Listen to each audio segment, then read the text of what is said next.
সুপ্রিয় শিক্ষার্থীরা, ইতিমধ্যে তোমাদের প্রশ্নপত্রটি প্রকাশ হয়েছে। এখন আমরা তোমাদের সাথে এই প্রশ্নের উত্তরপত্র নিয়ে আলোচনা করব। প্রথমে আমরা কাজ 1 নিয়ে আলোচনা করব এবং এর সমাধান দেখিয়ে দিব। সমাধান করার আগে আমরা প্রশ্নপত্রটি আরেকবার পড়ে আসি। কাজ 1, সাশ্রয়ী হয়ে সঞ্চয় করি। জোড়াই কাজের নির্দেশনা, যেখানে ছিল ধরো তোমার বাসার জন্য একটি পড়ার টেবিল বানানোর চিন্তা করছো।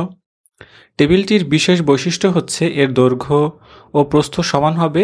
টেবিলটি বানানোর খরচ তুমি তোমার প্রতি মাসের হাত খরচের টাকা থেকে সঞ্চয় করার মাধ্যমে সংগ্রহ করার সিদ্ধান্ত নিয়েছ।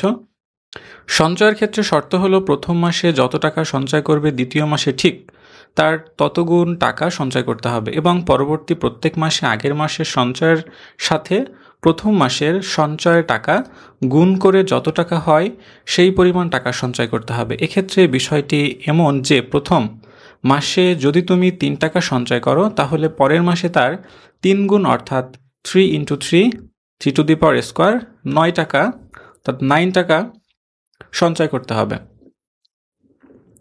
তোমরা সহপাঠীর সাথে আলোচনা করে তোমরা দুইজন প্রথমে মাসে বা প্রথম মাসে কত টাকা সঞ্চয় করবে তা ঠিক করে নাও। প্রথম মাসে একটি নির্দিষ্ট পরিমাণ টাকা সঞ্চয় করবে এবং ধারাবাহিকভাবে কয়েক মাস সঞ্চয়ের মাধ্যমে টাকা সংগ্রহ করে টেবিলটি তৈরি করবে। টেবিলের দৈর্ঘ্য কত ইঞ্চি হবে উক্ত টেবিলটি বানানোর সম্ভাব্য খরচ হিসাব করে প্রথম মাসে কত টাকা সঞ্চয় করবে এবং টানা কত মাস সঞ্চয় করবে তা জোড়াই আলোচনার মাধ্যমে বিস্তারিত পরিকল্পনা করো। কিভাবে পরিকল্পনা করে কাজটি করবে তা উত্তরপত্রে ধাপে ধাপে বর্ণনা করো। আমাদের প্রথম কাজ ছিল সঞ্চয়ের হিসাব ছক আকারে লিখি। চলো প্রথম 1 নম্বরের সমাধানটি দেখে আসি। কাজ 1, সাশ্রয়ী হই সঞ্চয় করি। জোড়াই কাজের নির্দেশনা।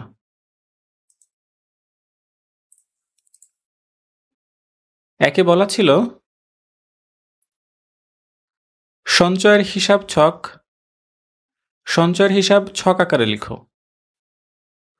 তাহলে আমরা প্রথমে লিখতে পারি টেবিল তৈরিতে আমার প্রয়োজন ৩১২৫ টাকা।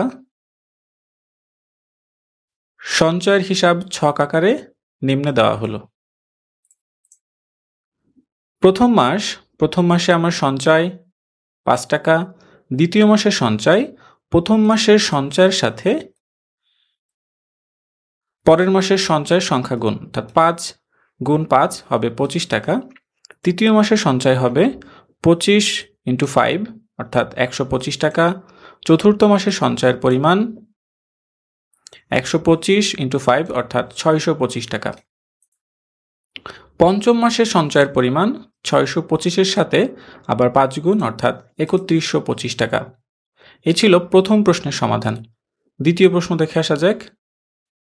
সংখ্যাগুলো কি ছকের মাধ্যমে সূচক আকারে প্রকাশ করা যাবে? সংখ্যাগুলো কি ছকের মাধ্যমে সূচক আকারে প্রকাশ করা যাবে? ব্যাখ্যা দাও। এখন আমরা সংখ্যাগুলোকে ছকের মাধ্যমে প্রকাশ করব। কাজ 2, সংখ্যাগুলোকে সূচকের মাধ্যমে প্রকাশ করা হলো। প্রথম মাস যেখানে 5 টাকা সঞ্চয় এবং এটাকে সূচক আকারে যদি প্রকাশ করি তাহলে 5 টু দি পাওয়ার 1। দ্বিতীয় মাস যেখানে 5 × 5 অর্থাৎ 25 টাকা, এটাকে আমরা যদি সূচক আকারে লিখি তাহলে 5 টু দি পাওয়ার স্কোয়ার, এভাবে লিখতে হবে। তৃতীয় মাস যেখানে আমাদের সঞ্চয়ের পরিমাণ ছিল হচ্ছে 125 টাকা এবং সেটাকে সূচক আকারে যদি প্রকাশ করা হয় তাহলে 5 টু দি পাওয়ার 3। চতুর্থ মাস যেখানে আমাদের সঞ্চয়ের পরিমাণ 625 টাকা, এটাকে সূচক আকারে লিখলে আমরা বলবো 5 টু দি পাওয়ার স্কোয়ার, অর্থাৎ এভাবে আমাদেরকে লিখে দেখাতে হবে। পঞ্চম মাসের সঞ্চয়ের পরিমাণ হচ্ছে আমাদের 3125 টাকা এবং এটাকে সূচক আকারে যদি লিখি তাহলে আমাদের লিখতে হবে 5 টু দি পাওয়ার স্কোয়ার। এ ছিল দ্বিতীয় প্রশ্নের সমাধান। তৃতীয় প্রশ্নটি দেখা যাক। পঞ্চম মাসে তোমার সঞ্চয়ের পরিমাণ কত হবে? উত্তর, পঞ্চম মাসে আমার সঞ্চয়ের পরিমাণ হবে ৩১২৫ টাকা।